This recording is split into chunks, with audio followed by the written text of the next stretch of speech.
Hello everyone and welcome back to my channel. For today's video, I will be talking about my most anticipated reads of 2024. I feel like I didn't do this video for 2023, but I did. I just combined it with TV shows and movies. However, for 2024, I'm actually excited for a lot more books, so I'm doing this separate. I also don't think I'm really anticipating that many movies or TV shows for next year, so I'm probably not going to do a video on that, but I have 17 books that I'm anticipating for 2024. I will link my Goodreads list that has all 17 books if you want to learn more about each of them. I'm going to quickly go through all of them. Some of them I've read the summary like once and I know I'm really excited about it and I haven't reread it, so I don't fully remember everything that these books are about, and I do like to go into some books not knowing very much, so I don't want to read too much for the summaries. And I am just going to go in order of release date. However, the first book is my most anticipated book of the entire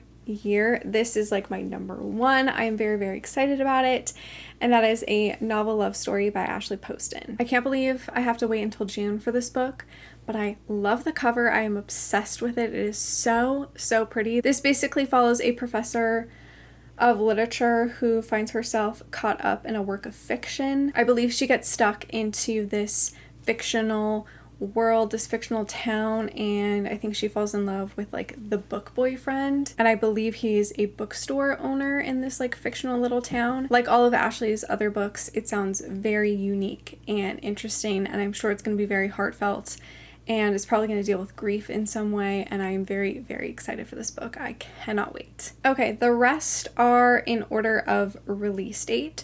So I don't have any that I'm anticipating for January, but we have a February one, which is Bride by Ali Hazelwood. All I truly know about this is that it is an arranged marriage between a vampire and a werewolf. This is obviously Ali Hazelwood's first paranormal romance. She normally writes a lot of STEM romances, and even though I don't love her books, I'm very excited about this one, and I'm hoping that this is the first book of hers that I truly love. Now we get into some March releases. So the first one is If You Hate Me by Helena Hunting.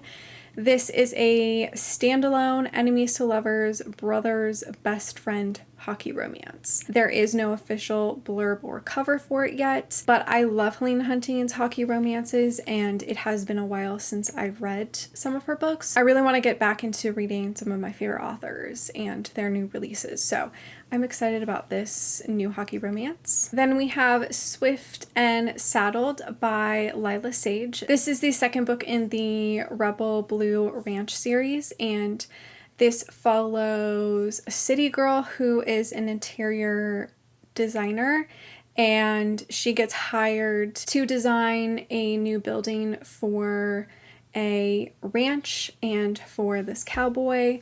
I really enjoyed the first book in this series. It was very fun, very easy, kind of like a light read, but I really enjoyed how simple it was, and I'm really excited about the second book. Then we have a couple of April releases. So the first one is Just for the Summer by Abby Jimenez, and this I really don't know much about, to be honest, but I really love this author's books. I haven't read her newest one, I think Yours Truly. I haven't read that one yet, but I have loved all of her other books, so I'm sure I will enjoy this one. I believe it follows this guy who believes he has this sort of curse where every woman he dates, when they break up, they go on to find their soulmate. And then of course he meets our female character, and I think they have, it's just supposed to be a quick fling just for the summer. What if this time fate has actually brought the pair together? I kind of don't want to know too much about this, but I'm very excited to read it, like all the other books, and I keep saying I'm very excited because I really am. Then we have The Rule Book by Sarah Adams,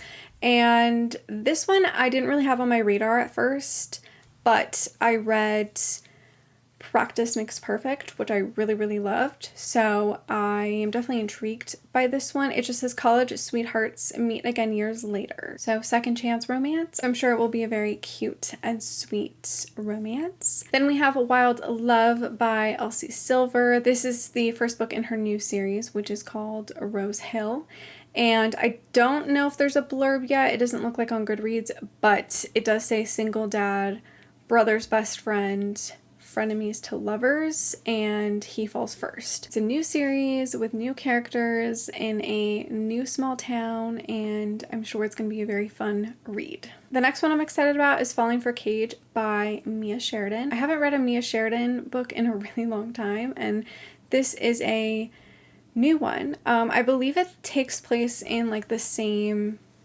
universe as Archer's Voice. I think it also might take place in the same town. I don't remember Gage as a character. Maybe he is in Archer's Voice and I don't remember, or maybe it's just like a brand new character. Apparently these two characters have a one-night stand, and he is very much into her, but discovers that she has lied about something or something. I don't know. I feel like Mia Sheridan's books are best to go into them blind, because I feel like there's so many emotions and things that happen, and I don't really want to know much about this. All I know is I want to read a new Mia Sheridan book. And then I guess I only have one anticipated release for May, which is Savor It by Tara DeWitt. I still haven't finished Funny Feelings, but I have been hearing nothing but amazing things about this book so far. I know so many people have read ARCs. I think a lot of people got some ARCs from NetGalley, and everybody has been loving this book. Like, I've just seen 4- and 5-star reviews for it. So I am curious, and I feel like I will really love it. I believe it's just a small town romance. Our female character runs a farm, and the male character was a hotshot chef in New York City, but he's dealing with grief and raising his teenage niece. It just seems really cute, really heartfelt, and all of the reviews are making me really want to read this and hopefully fall in love with it. Like, I'm really hoping I love this. Also, I'm sorry if I'm not fully explaining these books properly. Like I said, I kind of want to go into a lot of them not knowing very much, so it is hard for me to like sort of explain the book for you, but also not know too much about it for myself. So I'm struggling a little bit to properly explain things. Then I have a couple of June releases. So the first one is All My Kisses for You by Monica Murphy. This is, I guess, like a spin-off of her Lancaster Prep series. And it looks like this book will be the first book in a new series called Lancaster Prep Next Generation. And this first book, All My Kisses for You, follows Ren and Crue's daughter. So this is her story. I don't think there's a blurb out for this yet. There might be on her Instagram. I haven't really looked at it. But all I know is that Crue is a father, and I am scared for his daughter. This next one I was a little hesitant to put on this list because I didn't love the first 2 books, but I'm hopeful this third one could be a solid 4-star for me, and that is Daydream by Hannah Grace. This is the 3rd book in the Maple Hills series. I actually liked Icebreaker a lot more than Wildfire, but they were both still 3-star reads for me, and I'm hoping that this 3rd book is at least a 4-star for me. I really want to like one of Hannah Grace's books because her books do have a lot of elements that I love in like new adult romances. You know, we have like the college aspect, we have a big group of friends, we have a hockey element in them, but there's something that I don't love about her books. I can't really explain it. But this one follows Henry and a bookish fellow student who come up with a plan to help them both overcome their respective challenges in a difficult year. I think it's like tutor jock opposites attract, maybe some fake dating in there. I mean, even if I don't end up loving this book, Hannah Grace's books are just fun in general, so I am looking forward to reading it anyways. Then we have Crossroads by Devney Perry. This is the first book in a new series. The series will be called Haven River Ranch. I haven't finished the Eden series yet. I have the last 2 books to read, but I feel like after the first 2 books were released, the series kind of went downhill for me. I didn't really enjoy the rest of the books. I thought the first 2 were the standout. They were really great. This, of course, is another small town romance. I think it also takes place on a ranch. It also seems to be a second chance romance. I met West Haven when I was 8 years old. He taught me to play poker when I was 9, and we made paper airplanes together when I was 11. He kissed me when I was 16. He was the best part about my family's summer vacations to Montana. He was the boy who stole my heart. I was 23 when life ripped us apart. Then we have one July release that I'm anticipating, and that is the Blackbird Oracle by Deborah Harkness. This is the 5th book in the All Souls series. I had no idea this was coming out until Deborah Harkness revealed the cover on her socials the other day, and I am shocked. I didn't even know she was writing this because I know that Deborah Harkness was going through cancer treatments. She was going through chemo and stuff, so I didn't really think that she was like writing anything. So this is a huge surprise for me. I am very, very excited about this. This obviously is a continuation of the All Souls series, and it pretty much follows Diana and Matthew still. I mean, it's kind of a spoiler for the series if you have not read it or seen the TV show, but basically their children have to have like a magic test, and Diana is of course very terrified of what the congregation will say or do with her children, and I believe she gets a message from a great aunt she never knew existed. I am excited to read this, and I can't wait to be back with all of these characters. I'm sure it's gonna be so fun. I feel like maybe I should try to reread the entire series because it has been years. Obviously I love the TV show, but the books are slightly a little different with a lot more detail. So I feel like maybe I should reread the books, but I am very, very excited for this one. Then my next most anticipated read for 2024 is The Wedding Wish by Erin Sterling.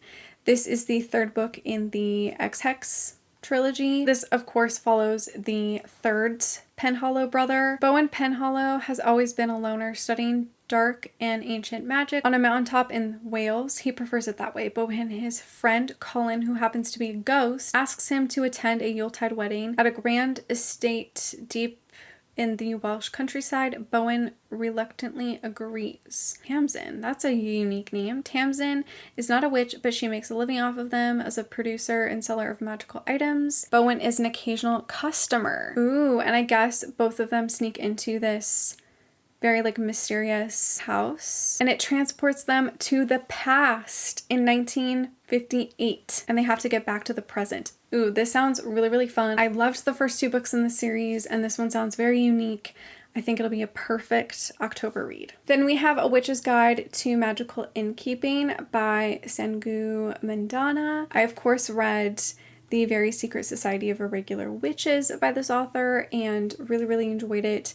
So I am excited about her new release. This is one that I didn't really read much about. Of course, it has to do with witches running an inn, reclaiming lost magic, and staying one step ahead of the Watchful Guild is a lot for anyone, but Sarah is about to discover that she doesn't have to do it alone, and that the weird, wonderful family she's made might be the best magic of all. The next 2 books don't have official release dates yet. So the first one is Nothing Like the Movies by Lynn Painter. This is the sequel to Better Than the Movies. This I think is supposed to come out sometime around the fall of 2024, and it is dual POV, dual pining, college summer break. Wes Bennett is the mastermind. Sometimes life goes off the rails and nothing is like the movies. I loved Better Than the Movies. I thought it was a very cute and sweet young adult contemporary. So I am, of course, excited to read about Wes and Liz and their college summer life. And then my last most anticipated release for 2024 is By Frenzy I Ruin by Cora Riley. This is the 5th book in the Sins of the Father series. I haven't loved this series, but I really enjoyed the 4th book by Fate I Conquer. I gave that one like 4 stars. I really enjoyed it. It was very reminiscent of Cora's older work that I also really loved. And this one has a character that I am very, very excited to read about. Actually, both characters I'm really excited to read about because they're total opposites.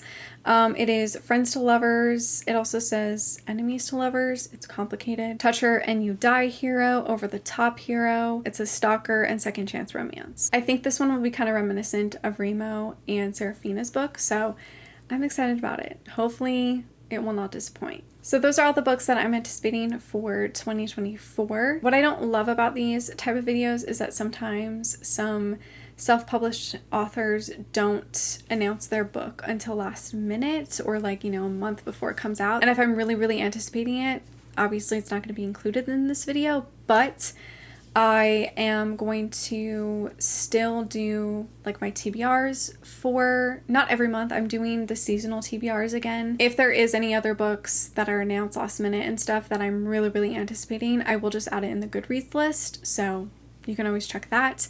But this is basically all 17 books that I'm really, really excited about for 2024. I feel like it's been a really long time since I've been so excited for a lot of new book releases, and it's making me just feel very hopeful and excited for my reading year in 2024. I am hoping to read not necessarily a lot, but just like a lot of good books. So that is it for this video. Let me know what books you're anticipating for 2024. Thank you so much for watching. Make sure to give this video a like, subscribe, follow me on all my other social media, and I will see you in my next one. Bye.